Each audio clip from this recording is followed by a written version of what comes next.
जय हिंद फ्रेंड्स। तो अश्वमेघ की आज अगली सीरीज में आप सभी का स्वागत है। और हम पिछली सीरीज में चर्चा कर रहे थे मैसूर की। और पिछली क्लास में मैंने आपको बताया कि मैसूर में एक क्वाड्रुपल स्ट्रगल चल रहा था, चतुष्कोणीय संघर्ष। इंग्लिश, मराठा, निजाम और फ्रेंच। तो पिछली क्लास में मैंने आपको बताया कि मैसूर में एक चतुष्कोणीय संघर्ष, क्वाड्रुपल स्ट्रगल, क्वाड्रुपल, 4 लोगों का संघर्ष चल रहा था। और मैसूर, मैंने कहा कि समृद्धि का क्षेत्र, और ये सारे मैसूर के क्षेत्र में अपना दबदबा बनाने का प्रयास। और इसी समय मैसूर में एक अयोग्य शासक, चिक्का कृष्ण राजा,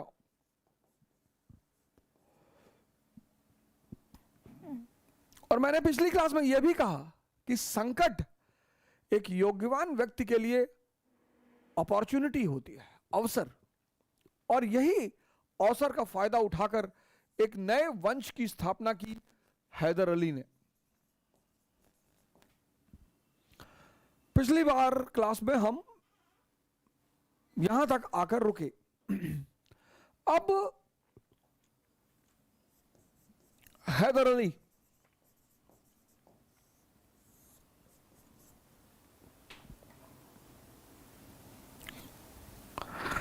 मैसूर की सेना में सिपाही से कैरियर की शुरुआत, सोल्जर। आरंभिक जीवन के संबंध में कोई सूचना नहीं, ऑब्सक्योर ओरिजिन, ऑब्सक्योर ओरिजिन, आरंभिक जीवन के संदर्भ में कोई सूचना नहीं। कोई कहां से आया, कौन थे मां बाप, कोई सूचना नहीं। सामान्यतः एक बहुत ही सामान्य परिवार से यह व्यक्ति बिलोंग करता था। और मैसूर की सेना में एक सोल्जर की हैसियत से सेवा की शुरुआत। लेकिन विषम परिस्थिति में मैसूर परेशान, और उस विषम परिस्थिति में जब मैसूर परेशान, तो इस व्यक्ति ने अपनी योग्यता का परिचय दिया। 1755 में इसने मैसूर की सेना को मजबूत किया। मैसूर की सेना को 1755 में मजबूत किया। कैसे? दिंदीगुल में एक तोपखाने की स्थापना की।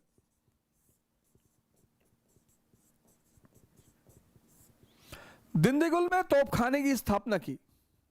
और जैसे ही कोई भारतीय राज्य तोपखाने की स्थापना करेगा, अंग्रेजों का संशय बढ़ेगा कि तोपखाना किसके लिए। तोपखाना वो भी किसकी मदद से? फ्रेंच की मदद से। सेना को संगठित किया फ्रेंच की मदद से, तोपखाने को स्थापित किया फ्रेंच की मदद से, सेना का सुदृढ़ीकरण किया। और जो लोग लड़ना जानते हैं, भाग्य हमेशा उनके साथ है। हमेशा जो लोग लड़ना जानते हैं, भाग्य सदैव उनके साथ है, हमेशा। क्योंकि कभी ना कभी उसे भी तो शर्म आएगी। और संघर्ष, जिस व्यक्ति को यह बात समझ में आ गई कि जीवन का पर्यायवाची है संघर्ष, बस इतना ही समझना है। और संघर्ष से रोना नहीं है, बिल्कुल रोना नहीं है। जिस भी मनुष्य को यह बात समझ में आ गई कि जीवन का पर्यायवाची है संघर्ष, और इसका मजा लेना है, उसको ना तो भाग्य हरा सकता है और ना ही भगवान हरा सकते हैं। हरा ही नहीं सकता कोई। जिस चीज का आप मजा लेने लगोगे ना, जिस भी चीज का, उसमें आपको कोई हरा नहीं सकता। राजपूत राजस्थान के,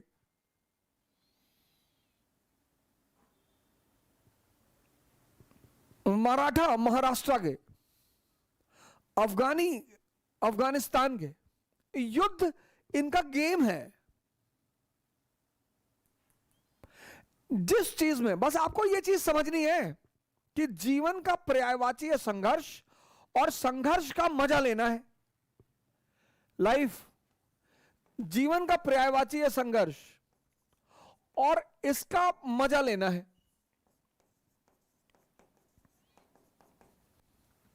और जिस चीज का आप मजा लेने लगोगे फिर उसमें कोई हरा ही नहीं सकता आपको। और जिस चीज से आप जितना भागोगे वो उतना परेशान करेगी। राजपूत एग्जाम्पल दिया मैंने आपको, राजपूत राजस्थान के। राजस्थान क्या है? मरुस्थल। 10-10 किलोमीटर से स्त्रियां पानी लेकर आ रही हैं, बाजरा खाने को मिलता है। तो युद्ध राजस्थान की संस्कृति में क्या है? गेम। ये जो करवा चौथ का त्योहार है आने वाला है, और दशहरे के बाद पड़ेगा। करवा चौथ का तो त्योहार है आने वाला है, और दशहरे के बाद पड़ेगा। ये बेसिकली राजस्थान का त्योहार है, क्योंकि दशहरे के बाद हर राजपूत राजा को अपनी सेना लेकर बाहर निकलना होता था। किसके लिए? युद्ध के लिए। कंपलसरी था, वो निकलना ही है।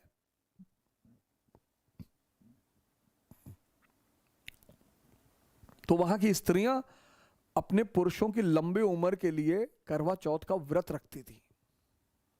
बाद में ये नेशनल फेस्टिवल बन गया। वो मूवी आई थी DDLJ, उससे ये नेशनल फेस्टिवल बन गया। कोई बात नहीं, हर अच्छी चीज का विस्तार होना ही चाहिए, उसमें कोई विरोध करने की जरूरत नहीं है। तो राजपूत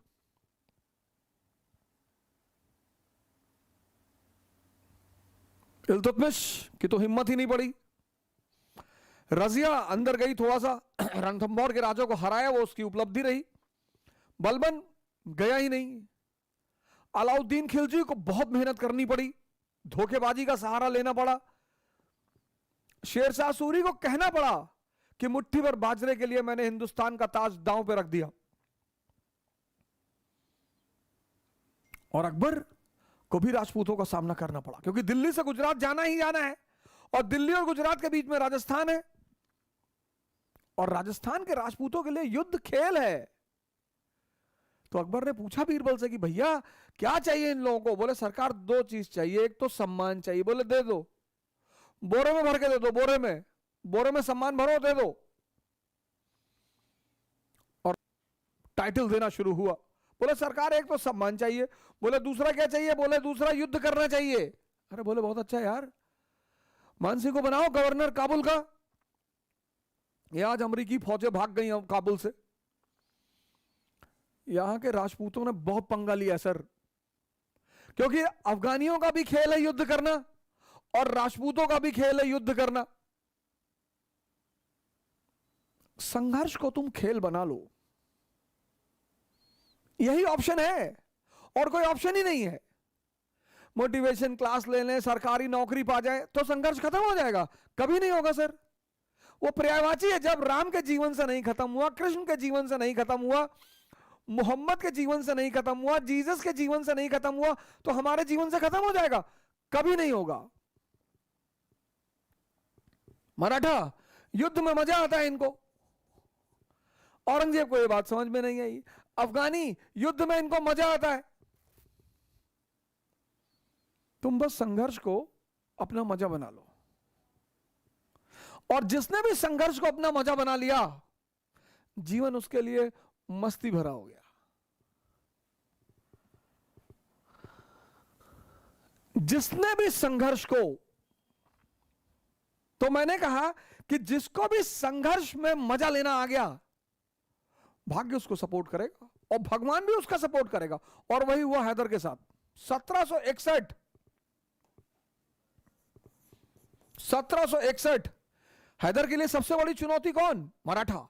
और 1761 तृतीय पानीपत का युद्ध, मराठा शक्ति की रीढ़ टूट गई। और जब मराठा शक्ति की रीढ़ टूट गई, इस व्यक्ति ने उस समय का फायदा उठाया और मैसूर के जो क्षेत्र खो चुके थे उन क्षेत्रों को वापस लिया। सारी टेरिटरी, वो सारी टेरिटरी जिन पर मराठों ने कब्जा किया था उसको इसने रिकवर किया। सेना मजबूत कर ही चुका था, टेरिटरी को रिकवर करना शुरू कर दिया। टेरिटरी को रिकवर करना शुरू कर दिया तो अंग्रेजों को चिंता हुई कि शक्ति बढ़ा रहा है ये आदमी अपनी।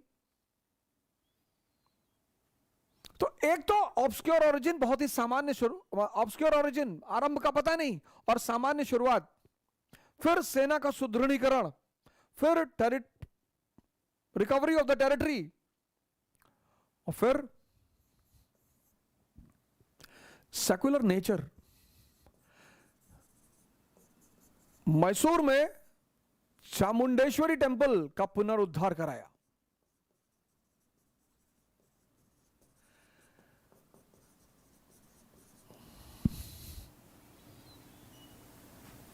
जितने फंडामेंटलिस्ट हैं किसी भी धर्म के, वो सामान्य तौर पर चोर हैं। ऐसा मुझे नहीं कहना चाहिए, ऐसा मुझे नहीं कहना चाहिए, लेकिन आज की परिस्थिति को देखकर मुझे कहना पड़ रहा है। ये जितने भी कट्टरपंथी हैं किसी भी धर्म के, ये धर्म को समझते ही नहीं। इतनी महान चीज है धर्म। कोई भी हिंदू धर्म, बौद्ध धर्म, सिख धर्म, इस्लाम धर्म, क्रिश्चियनिटी, कोई भी, इसीलिए धर्म के नाम पर नहीं लड़ा जा सकता। और अगर यह बात राजा को ना समझ में आए तो उसका राजा होना ही बेकार है।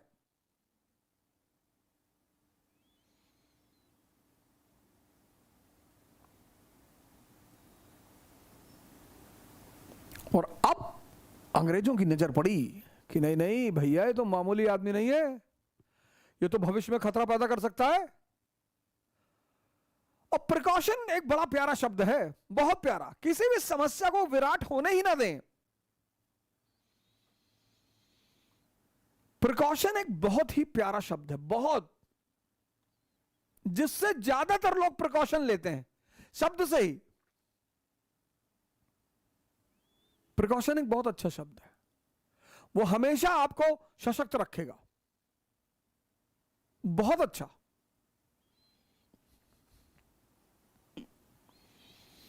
अंग्रेजों को समझ में आया कि अरे भाई साहब, ये तो बंदा उड़ रहा है, इसको कंट्रोल करना पड़ेगा। और फिर अंग्रेजों ने मराठा और निजाम से समझौता कर लिया। फ्रांसीसी इसके साथ थी। अंग्रेजों ने मराठा और निजाम से समझौता कर लिया कि आओ मिलकर टीपू को सबक सिखाएं, आओ मिलकर टीपू को सबक सिखाएं।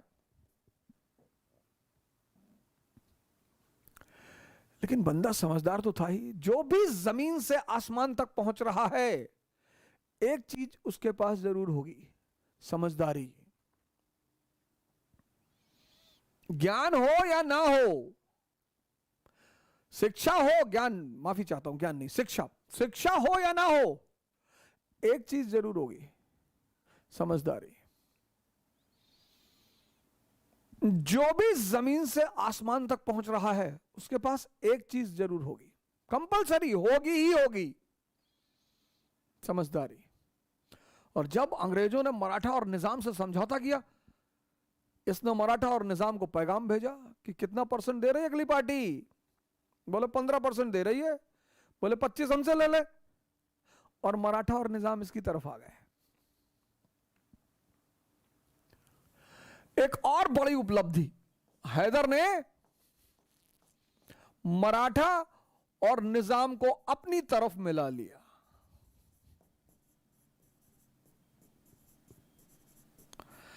हैदर ने मराठा और निजाम को अपनी तरफ मिला लिया। लोग अपने दोस्तों को इस्तेमाल नहीं कर पाते, जो दुश्मनों को कर ले।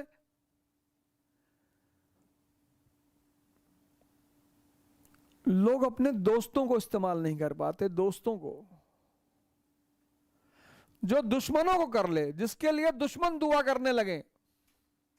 माननीय मुलायम सिंह यादव जी विपक्ष के नेता रहे हैं संसद में, उन्होंने दुआ की मोदी जी के लिए संसद में खड़े होकर कि हम चाहते हैं कि मोदी जी दोबारा प्रधानमंत्री बने। अकबर ने राजपूतों का इस्तेमाल कर लिया। सामान्य लोग जीवन में अपनों को इस्तेमाल नहीं कर पाते, उनको उन्हीं से दिक्कत रहती है। और जो अपने विरोधियों को इस्तेमाल कर ले, मराठा और निजाम अंग्रेजों की तरफ थे, इसने अपनी तरफ मिला लिया और इसका परिणाम हुआ फर्स्ट एंग्लो मैसूर वॉर।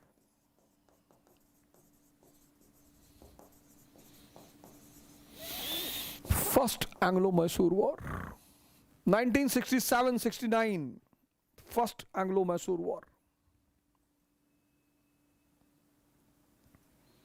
अंग्रेज एक तरफ, मैसूर मराठा निजाम एक तरफ। हारना पड़ा, अंग्रेजों की पराजय हुई। East India company, humiliating defeat, humiliating defeat. और 1769 में मद्रास की ट्रीटी हुई। दोनों पार्टी ने एक दूसरे के क्षेत्रों को वापस कर दिया और शांति से रहने का वादा किया। समझौता हो गया।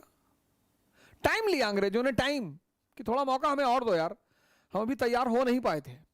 तो 1769 में मद्रास की संधि, प्रथम एंग्लो मैसूर युद्ध खत्म हो गया। टाइम मिल गया अंग्रेजों को। और समय आपको जब भी मिले, दुनिया में सबसे कीमती चीज है समय है। यह भी बात जिसको समझ में आ गई,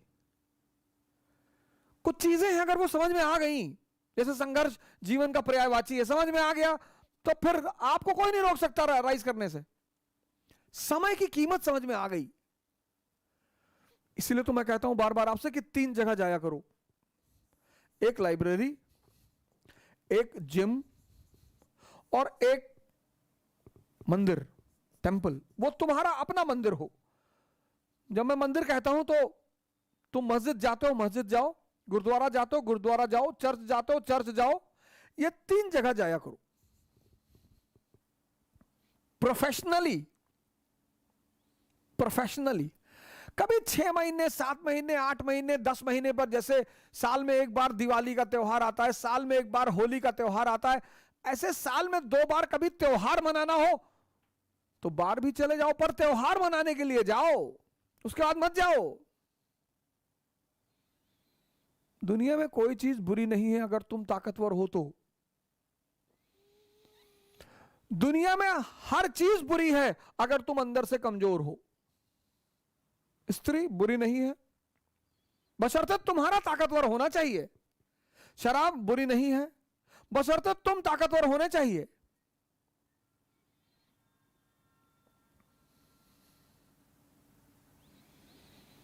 दुनिया में कोई चीज बुरी नहीं है, शर्त यह है कि तुम ताकतवर हो। अगर तुम ताकतवर नहीं हो तो तुम्हारे लिए तुम्हारा जीवन ही बुरा है। और बार बार मैं कहता हूं कि उस ताकत को बढ़ाने का बस 2 ही रास्ता है, एक ध्यान और एक योग। जितना ज्यादा तुम ध्यान करोगे, तुम्हारा मन तुम्हारे कब्जे में आता चला जाएगा, और जितना तुम्हारा मन तुम्हारे कब्जे में आता चला जाएगा, उतने तुम अंदर से ताकतवर होते चले जाओगे।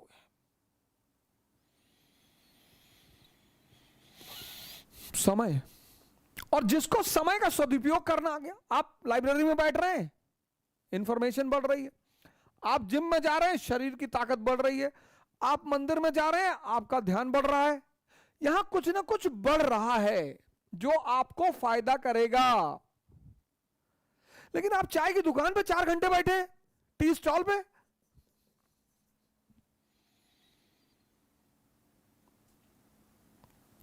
आप मूवी देख रहे हैं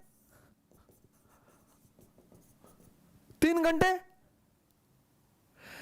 ये आप अपने समय की हत्या कर रहे हैं, और समय बदला लेगा।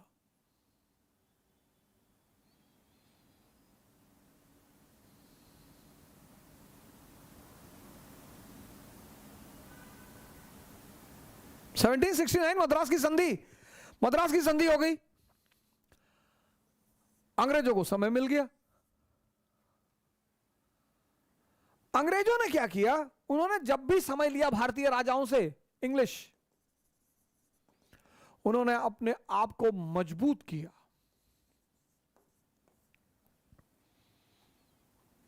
अंग्रेजों ने हमेशा अपने आप को मजबूत किया, जबकि भारतीय राजाओं ने आपसी संघर्ष किया। हैदर ने भी वही किया, हैदर ने भी वही किया, संघर्ष, युद्ध जारी रखा,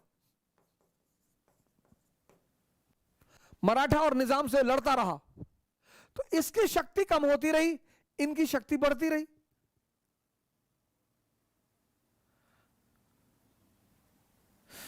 जब भी समय, जैसे आप में से सारे लोग जो तैयारी कर रहे हैं, खासकर जो तैयारी कर रहे हैं, जो अभी आर्थिक रूप से इस समाज में स्थित नहीं है, उन्हें सन्यासी की तरह रहना पड़ेगा। ऑप्शन ही नहीं है सर, ऑप्शन ही नहीं है। जितने लोग की तैयारियां चल रही हैं, उनके पास कोई ऑप्शन ही नहीं है। जितने लोग आर्थिक रूप से स्थिर नहीं हैं, उनके पास ऑप्शन ही नहीं है। तो इन्होंने अपने आप को मजबूत किया, ये युद्ध करते रहे। 1776 में, 1776 में अमेरिकन वॉर ऑफ इंडिपेंडेंस शुरू हो गया।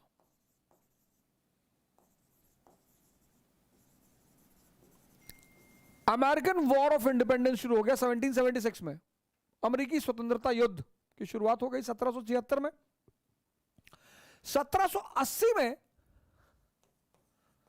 फ्रेंच अमेरिकन की मदद करने लगे।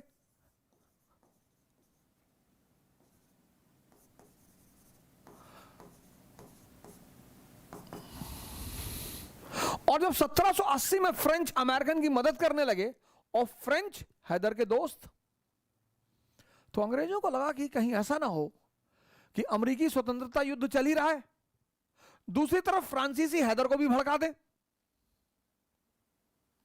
और अगर उन्होंने ऐसा किया तो हम खतरे में पड़ जाएंगे, क्योंकि समझदार लोग दो फ्रंट पर युद्ध कभी नहीं करते ही नहीं। Mature people never fight on double front.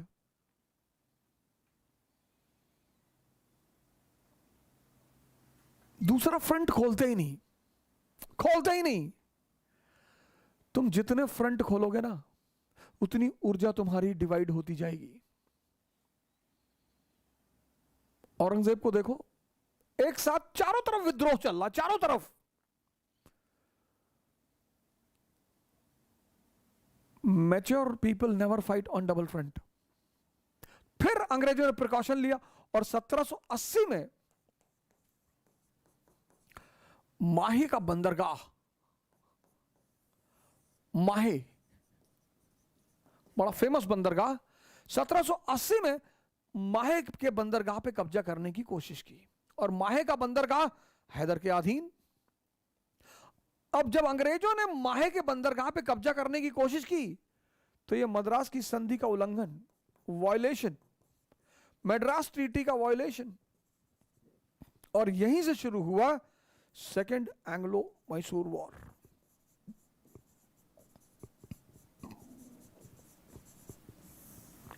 यहीं से शुरू हुआ सेकेंड एंग्लो मैसूर वॉर, 1780 से 1784।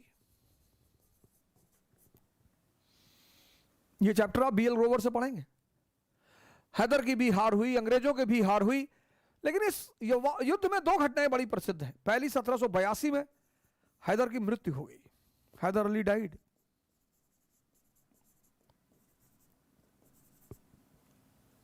(1782) में हैदर अली की डेथ हो गई, लेकिन उसका बेटा आ गया सामने, टीपू सुल्तान।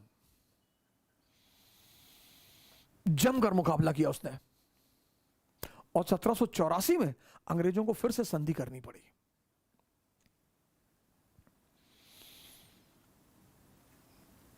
दूसरे युद्ध में कोई निर्णय नहीं हो सका, लेकिन दूसरे युद्ध के खत्म होने के पश्चात मैसूर का राजा था टीपू सुल्तान।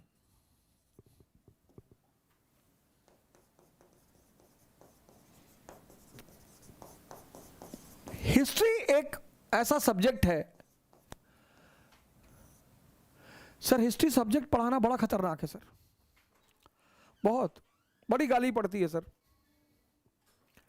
क्योंकि एकमात्र सब्जेक्ट है जिसकी दो धाराएं हैं, एक आम आदमी की धारा है, एक शाही वर्ग की धारा है। जैसे ज्योग्राफी है, उसमें कहां कम्युनलिज्म डाल दोगे यार कि हिमालय पर्वत हिंदुओं का है, हिंदू कुछ मुसलमानों का है, उसमें कहां कम्युनलिज्म डाल दोगे, उसमें कहां कास्टिसिज्म डाल दोगे, पॉलिटी में कहां डाल दोगे, इकोनॉमी में कहां डाल दोगे। लेकिन इतिहास एक ऐसा विषय है जो दो वर्गों के लिए लिखा जाता है, एक सामान्य वर्ग के लिए लिखा जाता है और एक एरिस्टोक्रेसी के लिए लिखा जाता है, और दोनों के वर्जन बिल्कुल अलग हैं। जैसे हमारे बहुत सारे भारत के लोग जो नेहरू के बारे में कुछ नहीं जानते, कुछ भी नहीं, वो एडविना माउंटबेटन के बारे में जानते हैं। ये नेहरू जी का चक्कर था एडविना माउंटबेटन से, और एडविना माउंटबेटन के कहने पे जो है उन्होंने कश्मीर दे दिया, सब एडविना ने करवाया था। तुम नेहरू के चौकीदार थे, देख रहे थे। ये भारत की एक आम मानसिकता है। इडियट जो वर्ड है बड़ा प्यारा वर्ड है, बेवकूफ। बेवकूफ मतलब जो दूसरे के जीवन में दखलंदाजी रखे।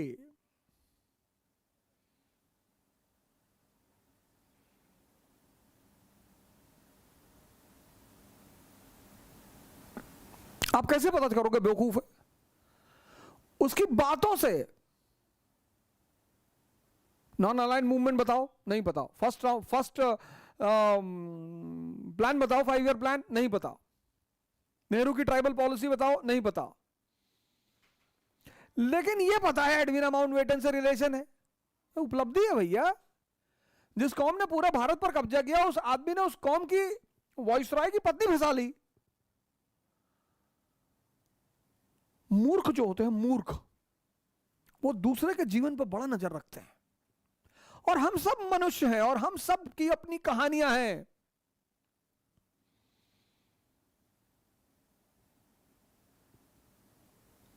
जब तक मनुष्य इंद्रियों पर है, उसकी कहानियां रहेंगी। पुरुष है तो स्त्री आकर्षित करेगी, स्त्री है तो पुरुष आकर्षित करेगा, वो चलेंगी कहानियां। हां, वो इंद्रियों से अगर ऊपर उठ गया है, चेतना पर आ गया है, तब उसकी कोई कहानी नहीं है, तब वो अलग है। इसीलिए जब आम आदमी किसी चीज में उलझा पाया जाता है तो उस पर ज्यादा लोगों को दुख नहीं होता। कोई संत पाया जाता है तो बड़ा दुख होता है कि तुम तो उठ चुके थे ना, तुमने तो इस बात की घोषणा कर दी थी कि तुम इंद्रियों से ऊपर उठ चुके हो, फिर वापस।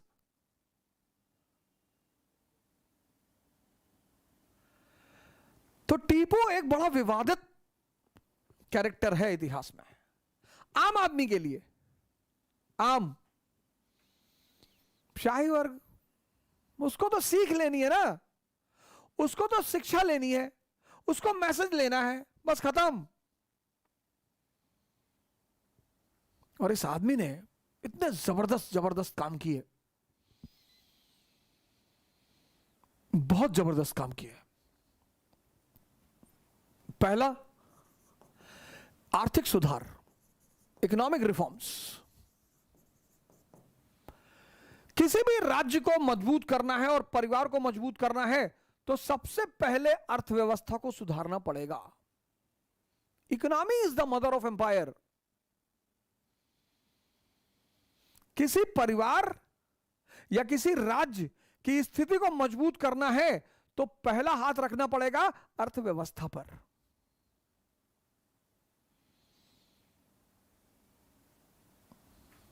देखो, ये 3 राष्ट्र एक साथ पैदा हुए। इंडिया 1947,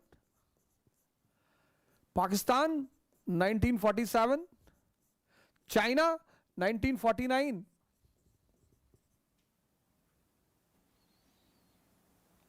भारत अर्थव्यवस्था पर ध्यान दिया, 5 ईयर प्लान्स। नेहरू इतिहास का एक बहुत महान व्यक्तित्व है सर। नेहरू कोई मामूली आदमी नहीं है सर, बहुत महान व्यक्तित्व है। मैं नहीं कह रहा हूं, अटल जी ने संसद में कहा कि हमारी व्यक्तिगत वैचारिक विचारधाराएं कितनी भी अलग हो, लेकिन राष्ट्र के लिए किसी के किए गए योगदान को कभी नहीं भुलाया जा सकता। ये अटल जी की महानता है।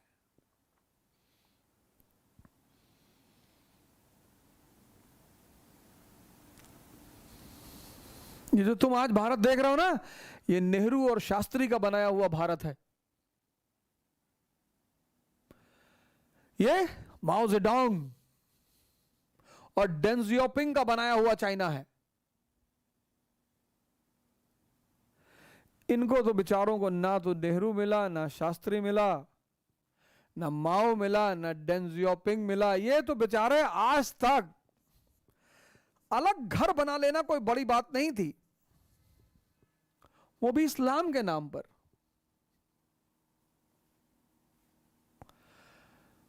बहुत खुशी हुए होंगे मुसलमान की इस्लाम के नाम पर एक राष्ट्र बन रहा है। और बड़ी मानी सी बात है, धर्म के नाम पर जहां राम राज्य हो वहां दुख हो, जहां इस्लाम राज्य हो वहां दुख हो।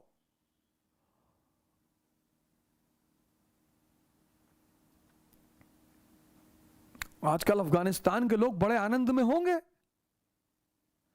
चारों तरफ दूध दही की नदियां बह रही होंगी, लोग रात बिरात अकेले टहल रहे होंगे। जहां राम राज्य हो और जहां इस्लाम राज्य हो वहां दुख हो। अगर दुख है तो दोनों फ्रॉड हैं।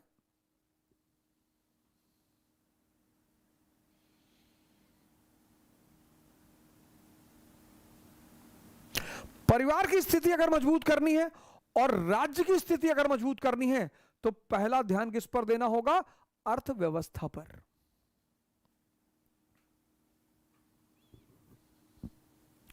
आज मैं अश्वमेध 2 हिस्सों में लूंगा। एक अभी मॉर्निंग में ले लिया हूं सेशन, एक रात में भी इवनिंग में लूंगा। और आज टीपू सुल्तान को मैं खत्म करूंगा मतलब सिलेबस के तौर पर। कोई मैं उससे युद्ध नहीं करने जा रहा हूं। तो अभी आप इसको दिन भर में रिवाइज कर लीजिए, फिर मैं शाम को आपको टीपू सुल्तान पढ़ाता हूं। जय हिंद।